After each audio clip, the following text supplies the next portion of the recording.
The energy isn't there.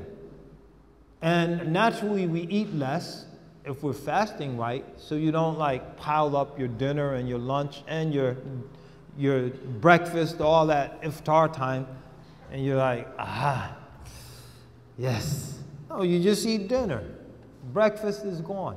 You had suhoor in the morning. Lunch, you just missed it. You just scratch it off. And that benefits us, it benefits other people. It benefits us, we shouldn't eat so much at night. Our biggest meal should be in the morning. If you're a sumo wrestler and you want to get fat, or if you want to imitate a sumo wrestler, one of the key components of their training is skipping breakfast. Because breakfast, when you wake up in the morning and you start your daily activity, your body is calling for nourishment because it's going to be busy all day. When you deny your body nourishment at breakfast in the morning, then your body goes into starvation mode. It starts to preserve the nutrients that it possesses already so it can ration them throughout the day. So by skipping breakfast habitually, you slow your metabolism down. And you know, some people don't eat a lot, they gain weight because they have a slow metabolism. Some people, all they do is eat and they're skinny as a rail because they have a high metabolism. They eat, and they burn it all off. You look at them and you start losing weight looking at them. They just... So, but that's what the sumo wrestlers do. You put your body in starvation mode. So don't skip the suhoor thinking you're going to lose weight. Eat a nice healthy breakfast, eat a little in the evening. So in any case, and you do people a favor. When you eat those giant iftars, spiced with like garlic, you still put the garlic in it. Then you have like you're in praying Taraweeh and then you have those burps, the garlic.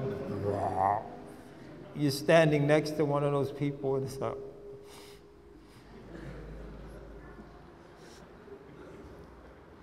and then you have the roll killer, you know, the roll killer. Assalamu alaikum wa rahmatullah. Assalamu alaikum wa rahmatullah. So, you know, so do everyone a favor. Do yourself a favor. Eat a little less light meal, not too heavy for iftar. And then worship Allah and eat a big breakfast. Then you won't be around anyone for a few hours. And so it's good, inshallah ta'ala. So don't feed the carnal and you feed the spiritual. Don't be the people that Ibrahim al-Nakhai described. Yani people who talk too much, people who sleep too much, people who eat too much. So Ramadan cuts down on the talking, it cuts down on the eating, and it cuts down on the sleeping. Normally you finish Isha, go home and go to bed. Now you finish Isha, is Taraweeh. Normally you wake up for Fajr and eat breakfast. Now you wake up for breakfast, then pray Fajr. So you're waking up 45 minutes, an hour earlier than normally. You're going to sleep 2.5 hours, 3 hours later than normal. And that's what helps to unleash that spiritual energy we were talking about earlier. Because we're not feeding the shahawat, we're not feeding the carnal appetites for sleep, for food, to express itself in speech. We're feeding our spiritual energies. That's called the soul food diet. Some of you are familiar with that. The soul food diet has 4 staples. Don't go to your Afro-Caribbean friend and ask, what's the soul food diet all about? The soul food diet is you feed your ruh. Hunger. Ramadan is great for that. Sahar, staying up at night, giving up sleep. Uzla, so we do i'tikaf, isolate from our family, our normal routine, pitch a little tent in the corner of the masjid, and we're alone with Allah subhanahu wa ta'ala. Or samt, and silence, by not expressing. So if you look at Imam Ghazali, for example, Ihya Ulumuddin, the Muhlikat, the ruinations, one of the largest, if not the largest chapter, the ruinations of the tongue. So he mentions these 20 things: backbiting, slandering, arguing, disputing, excessive talking, talking in those things that don't concern one. It's an expansive chapter because the tongue ruins us quicker than anything else. So Ramadan is helping us to control all of these things. And when we realize that, this helps us to prepare for it, to look for it.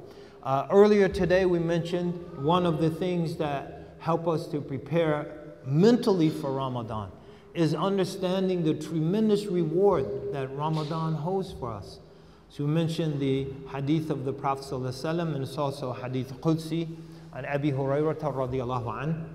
قال رسول الله صلى الله عليه وسلم كل عمل ابن آدم له الحسنات بعشر أمثالها إلى 700 ضعف إلى أضعاف كثيرة وقال الله عز وجل إلا الصيام فإنه لي وأنا أجزي بي.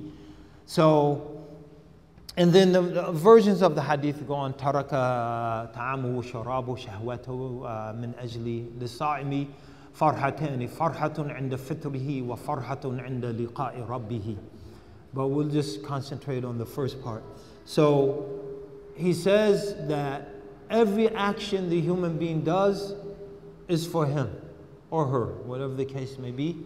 And good deeds are multiplied 10 times over, 700 times over, many times over and beyond that, except fasting. And Allah Ta'ala says, so the hadith starts out, hadith Nabawi. قال رسول الله صلى الله عليه وسلم كل عمل ابن آدم له وقال الله عز وجل. Then it switches and becomes hadith Qudsi. And Allah Ta'ala says, be he mighty and majestic, except fasting, that is mine, and I will reward the servant with that. And so the ulama, they mention that the thing being accepting here is the fasting being accepted from the deeds that are multiplied 10 times, 700 times, or many times over that. In other words, fasting is rewarded with no numerical limits. And they say one of the reasons for that is that fasting epitomizes patience, and it involves patience. So it's not over in a minute, it's not over in 5 minutes, salah, Allahu Akbar, Assalamu alaikum rahmatullah, 5 minutes over, the prayer is over.